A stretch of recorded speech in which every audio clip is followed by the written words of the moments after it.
So I've got to share this little insight, but I have a whole process that I'm going to share to get to this little insight.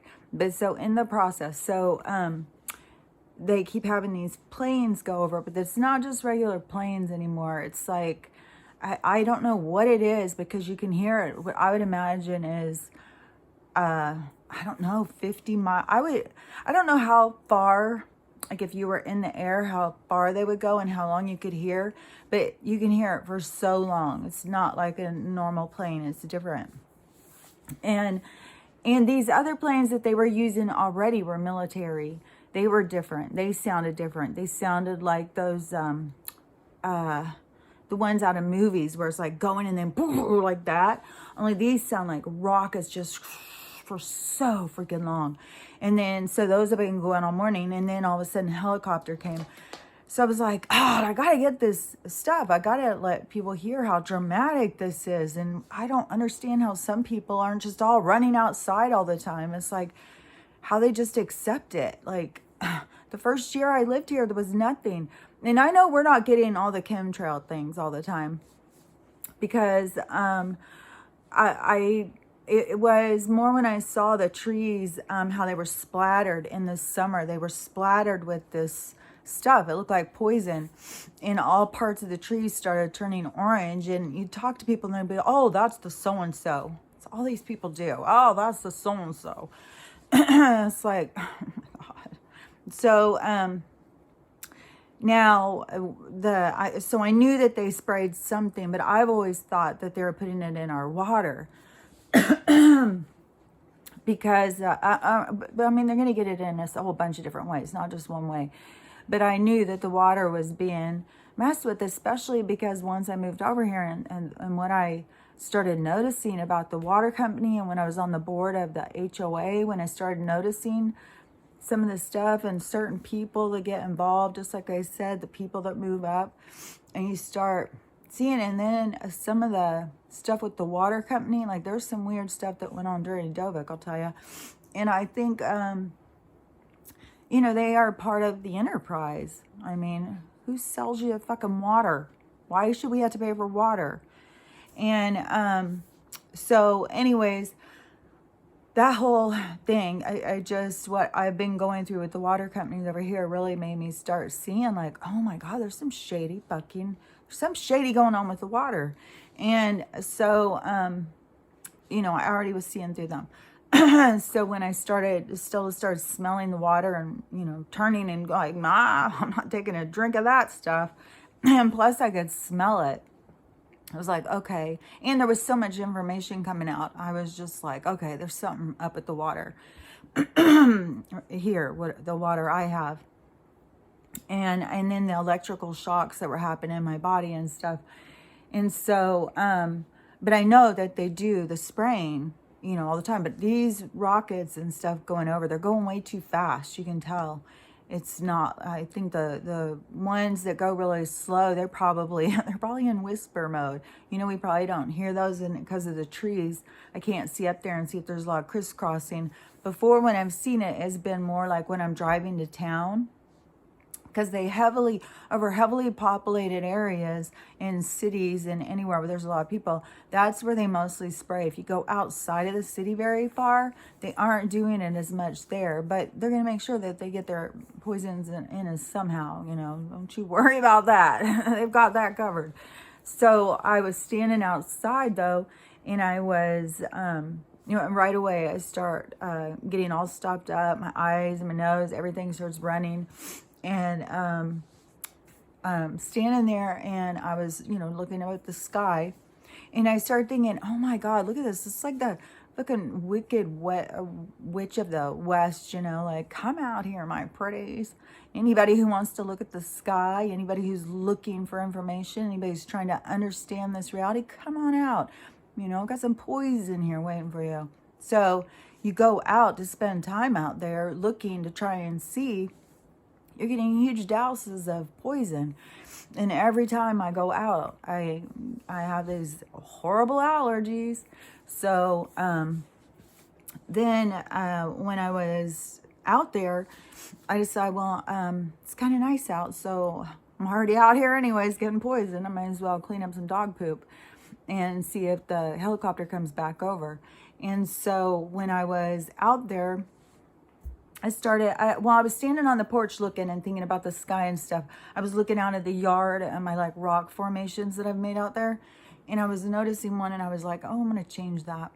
And so I was standing there looking at it and just thinking about that. And then I went out and started cleaning up dog poop. And then I started focusing on the rocks, and I'm moving the rocks. And when I finished moving the rocks and I stood up and I picked up my pooper scooper again and started to walk, all of a sudden it was like everything became bigger. The ground, everything became bigger. And suddenly I saw Stella. And then I was like, oh yeah, I'm in the yard. I'm outside. I'm in the yard. There's Stella. And it was like coming back into this reality, because when I was so focused on what I was doing, I was in that reality. I was in that space, that time and space. I was focused on that experience. Nothing else existed. I wanted to make this point because I keep trying to get that point across to people. And they may not have any awareness of those transitions. It may just be really fluid to them. They may think, oh, I just forgot about something for a second. But I think it's becoming more obvious to more people, and they're feeling these time jumps and stuff.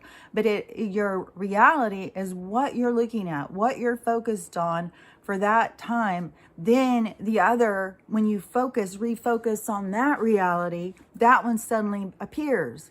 And even when I just did it, which I keep having these ones where it's like, it's kind of like, oh God, I forgot where I was here. Oh yeah, I'm here. I'm doing this, and when that just happened, the way it just kind of transformed, it like grew out. Like as I picked up the pooper scooper, that was suddenly in my reality. Then the ground was in my reality.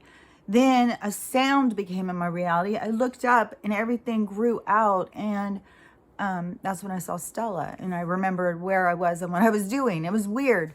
So I don't know if I have more understanding of that, like when I had talked about when I got my brain injury and I lost the whole thing with time, and I started seeing, like I felt like I was in dreams. It didn't feel like how it felt before. It felt like I was going from one dream to the next. I couldn't tell anymore what I had dreamt and what was real. And so it may be something, some bridge in my brain made it more apparent to me, but it shows me states of consciousness and where you focus and how that is your reality at that moment. And then when you change and you focus on something else, that is your reality at that moment. Doesn't mean that wasn't there, because Stella's having her reality. She's having her experience to whatever degree that is. What is she focused on? She's mostly focused on Alfie, like the little dog next door. She's mostly focused on him. And dogs are very two-dimensional, and they don't even know like they have a back end. So her whole existence could just be Alfie. That's it. She just honed in on Alfie, and nothing else exists in the whole world. And then suddenly our two realities collide again, because we both look and see each other again. So that is kind of how it works. And that's why I thought, oh, I got to go and explain, because this is like a good kind of way to show it. So start noticing that for yourself. Start noticing that when you get really focused on something, that's the thing too with creativity. When you're doing art, if you're trying to learn music, or you're trying to paint or sculpt or whatever you're doing, where you are getting transfixed on your own creativity, you will see, you go into different worlds. Time goes differently. People come in and go, are you going to keep doing this all day? And you're like, what time is it? You've been in here 10 hours. Like you lose all track of that. You become a part of that reality. And so, when you are trying to understand these kind of concepts, get yourself absorbed in something. It's the same thing when people go into reading a book, and then they have to transition out of that book back into real life. Or this is something I've seen too, is the, what is that called when you watch a show and you just keep watching it all day? I can't remember what it's called. They had a term for it for a while. But when you go in and you watch a show all day, like the whole season, and then what'll happen, like, because I like to do that because of my brain injury. I can't remember what happens if I watch it week to week. So I have to watch it like all at once to get the idea. And so when I will do that, especially if it's people with the accent, I'll start hearing in accents. I'll start thinking in accents and stuff. It just, like, that becomes like a part of me. Like, it absorbs into me, you know, that reality kind of absorbs into mine, because then I start thinking in their accent. So, but when you are doing something where you're real absorbed like that, whatever it is, just pay attention between those transitions where you are really super focused on something and then you switch out of that. You know, that is a complete moving in realities. That is moving in space and time. It's your consciousness. Your consciousness is focused on that. That's all there is in that very moment. And then, you know, in this reality, in this projection, then you get pulled into, oh yeah, I'm here. I'm in this one. Oh yeah, I'm here with this person. I'm here with that person. Oh yeah, I'm here to think about this or do that. You'll start seeing. Just pay attention to stuff like that. It's kind of like pulling your consciousness into a state of being conscious. It's like taking the unconscious and being conscious of the unconscious. So what you just do normally on autopilot, where you just zoom around, you know, doing without thinking about it, start thinking about it, start paying attention, start processing it different. I think that's what I'm kind of saying all the time. Okay, we'll talk to you later. Bye.